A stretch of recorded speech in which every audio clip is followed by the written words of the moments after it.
Again I am back with another A day as a makeup artist video. ఈసారి మన event వచ్చేసి మన కరీంనగర్ లోనే, కాకపోతే కరీంనగర్ కాదు, కొద్దిగా దూరం విలేజ్ వెళ్ళాలి, చల్లూరు అనే విలేజ్. ఈవెంట్ రోజు లేట్ కావద్దని చెప్పేసి ముందు రోజే అక్కడికి వెళ్ళి అయితే స్టే చేశాను. ఇంకా ఈవెంట్ రోజు అయితే మార్నింగ్ 8 కల్లా అంతా రెడీ అయిపోయి ఇంకా నా వర్క్ అయితే స్టార్ట్ చేశాను. ఈ క్లయింట్ అనడం కంటే ఫ్రెండ్ అంటే బాగుంటదేమో, ఎందుకంటే తను రియల్ గా నా ఫ్రెండ్. యాక్చువల్ గా వీళ్ళు హైదరాబాద్ లో మాతో పాటు ఉండే, దాని తర్వాత కరీంనగర్ అయితే షిఫ్ట్ అయ్యాలన్నమాట. సో వాళ్ళ పాప ఫస్ట్ బర్త్డే కి అయితే మనకు మేకప్ ఆర్డర్ అయితే ఇచ్చారు. Not only makeup, hair style and sari dropping, ఇంకా వాళ్ళ sister hair style and makeup కూడా అనమాట. ఆబ్వియస్లీ గా నేను ఎక్కడికైనా వెళ్తే వీడియోస్ తీస్తాను కాబట్టి అక్కడ కూడా అయితే వీడియో తీశాను. కాకపోతే వాళ్ళు సోషల్ మీడియాలో పెట్టుకోవడానికి పర్మిషన్ అయితే ఇవ్వలేదన్నమాట. సో అందుకే నేనైతే ఫుల్ ప్లెజ్డ్ గా వర్క్ అయితే ఈ వీడియోలో షేర్ చేయలేకపోయినా. వాళ్ళని చూపించలేను కానీ వాళ్ళు ఇచ్చిన రివ్యూని మాత్రం వినిపించగలను. ఒక్కసారి వినండి. అంజలి అక్క మాకు ఎప్పటి నుండో తెలుసు.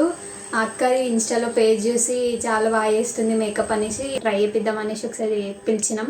చాలా బాగా చేసింది, నీట్గా మేకప్ ఎక్కువ లేకుండా తక్కువ లేకుండా నీట్గా బాగా చేసింది. థ్యాంక్ యూ అక్క. హాయ్ ఫ్రెండ్స్, అంజలి నాకు ముందు నుంచే తెలుసు మేకప్ ఎట్లా చేస్తుందా అని. నేను అనుకున్నట్టు చేస్తుందా లేదా అని. నేను అనుకున్న దానికంటే బాగా చేసింది. హెయిర్ మేకప్ అన్నీ బాగా చేసింది. శారీ డ్రాపింగ్ కూడా బాగుంది. నేను రికమెండ్ చేయడానికి అయితే నాకు అన్ని విధాలుగా ఓకే అనిపించింది. మీ అందరికీ రికమెండ్ చేస్తున్నా. ఎవరైనా మేకప్ కావాలనుకుంటే అంజలికి పిన్ చేయండి.